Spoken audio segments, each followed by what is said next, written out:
In December of 2024, my wife Melody and I purchased our dream home, a 1980 log cabin situated on 60 acres of Oregon forest and meadowland.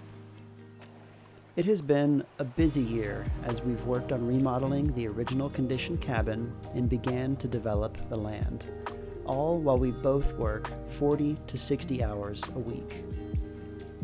Let me tell you the story of our first 12 months as homesteaders. Welcome to Ranch? Welcome to the Wild Rose Ranch.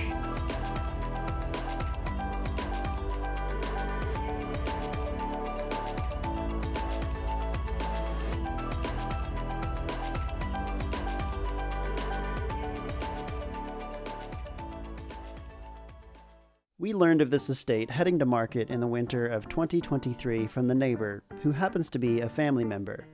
We had been slowly preparing to purchase land in the next few years as rates went down, so this was a hoped-for opportunity, but sooner than we had planned. We scraped together all of our funds, made an off-market offer, and were fortunate to have it accepted without competition. December 15th of 2023 to the end of February 2024 was a flurry of activity as we made the cabin livable, before selling our manufactured home in town and making the big move to the country. The cabin was in original 1980 condition, original carpet and all. Determined to do the work ourselves, we got to it. We removed all the old carpet, repaired the subfloor, making it completely squeak-proof, and laid new ceramic-coated LVP throughout the house.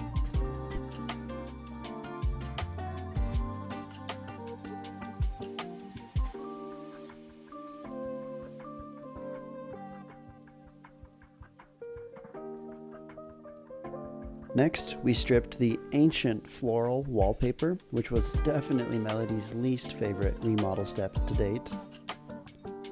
We then finished the interior walls with texture and paint to brighten the space.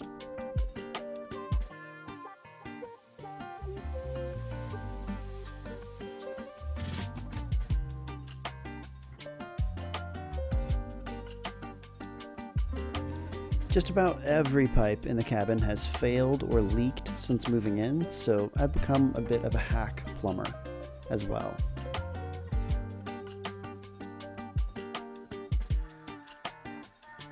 We've replaced the old stained glass light fixtures and wired in several new lights to make things less cave-like inside the cabin.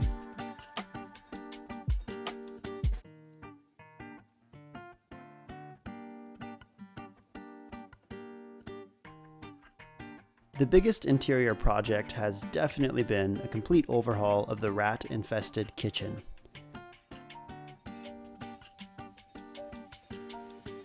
We custom designed the new hickory cabinets,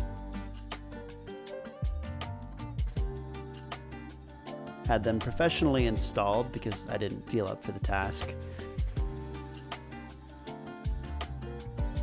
relocated all the plumbing, including adding a dishwasher on the island, which never do this unless you're prepared for a plumbing nightmare.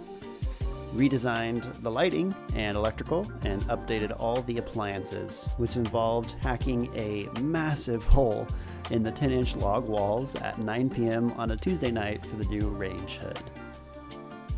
Log walls make many tasks trickier than with traditional construction, as I learned the hard way when installing a tile backsplash on them.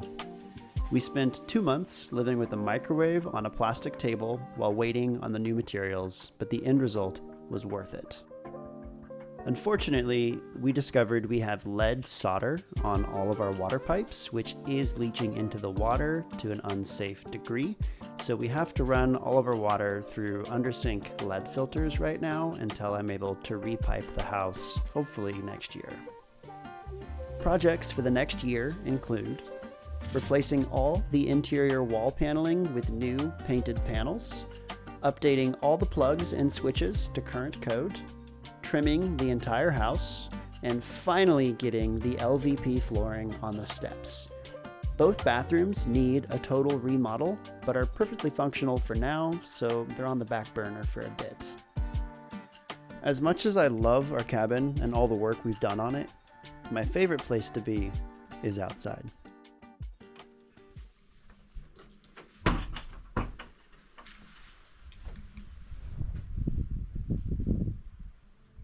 The 50 or so wooded acres is a mix of pine, Douglas fir, white oak, and ash, with a scattering of Pacific madrone and red cedar. It is home to a vibrant mix of creatures, flora, and fauna.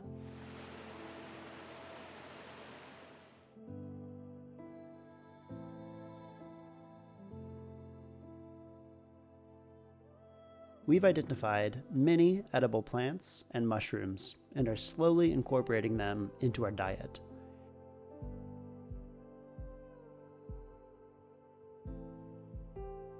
I've taken up hunting for the first time and was fortunate to fill our freezer with a spring turkey and later in the year with a beautiful black-tailed buck, harvested with my bow from the legendary second-story bathroom blind that overlooks an apple tree that the deer love to feed on.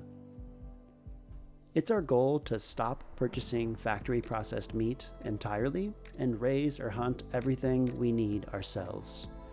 It's okay for this to take time, but it is important to us in the long run to only consume ethical food. There will be a lot more on this channel about that, so be sure to check back in on our journey if that's something you're passionate about. In between remodeling furiously, we enjoyed regular walks through the forest for the first 6 weeks of owning the property. At the end of January 2024, our region was hit by a devastating, once-in-a-century ice storm that did an incredible amount of damage to our land. Due to the inches of freezing rain, followed by rapidly warming temperatures, we nearly lost the barn and cabin before we even moved in. Hundreds of mature trees came down in the forest, and hundreds others were seriously damaged, leaving our briefly pristine forest a snarled, dangerous mess. Well, the forest is in bad shape. I'm trying to walk our trail. Getting emotional. God, it's all just... That was the trail. Just everything's in such bad shape.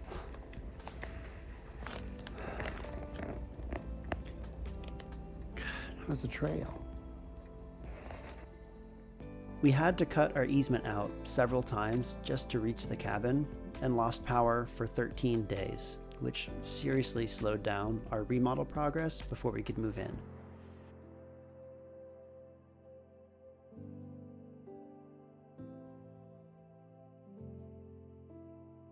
"10 months after this storm, we've managed to reclaim an area around our home and clear a few trails through the forest, but the rest is left to the cycle of nature.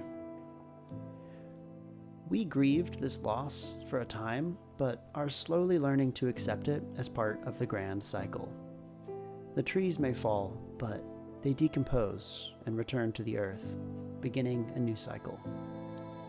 Part of homesteading is learning to live alongside that process and not battle it constantly. Another part of homesteading is stewarding a healthy, fire-resistant tract of land, so it's a balancing act that we're still figuring out. After the storm, we moved up our plans to create a defensible space around the cabin. We hired arborists for the difficult removals and dropped the other trees ourselves. We're breaking ground on a new shop early in 2025 and had to remove another 20 or so trees from the build location to create a fire break. Between the storm and this, we did several massive burn piles,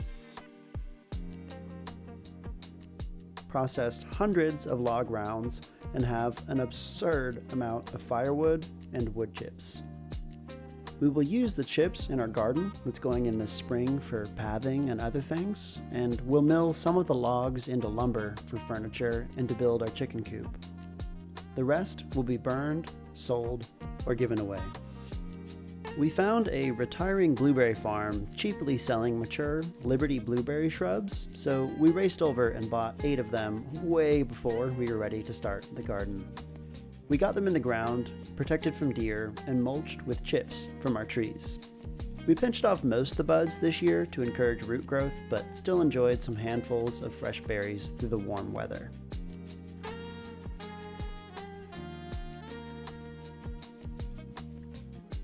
This summer, we discovered 2 large apple trees near the cabin of different varieties, and several more scattered along the meadows through the tract.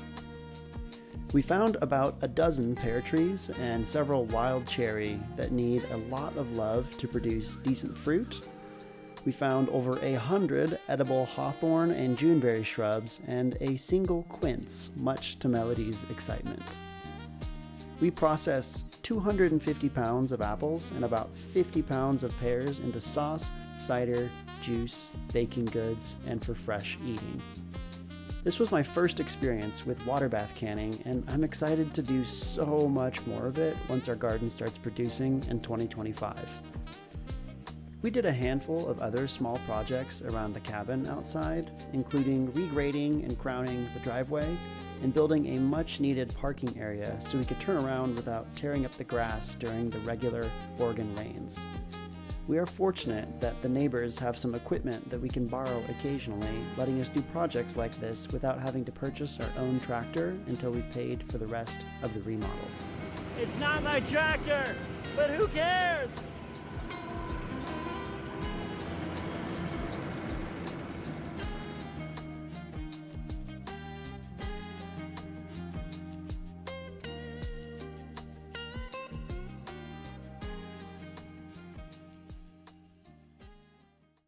This year we'll be tackling many more traditionally homesteady tasks on the property now that we've dealt with most of the trees. We'll be building an 80 by 80 foot, 9 foot tall deer fenced area right here to put in some more fruit, get our vegetable garden finally going, build a chicken coop, and really whatever else we want to protect from the deer, which destroy just everything out here.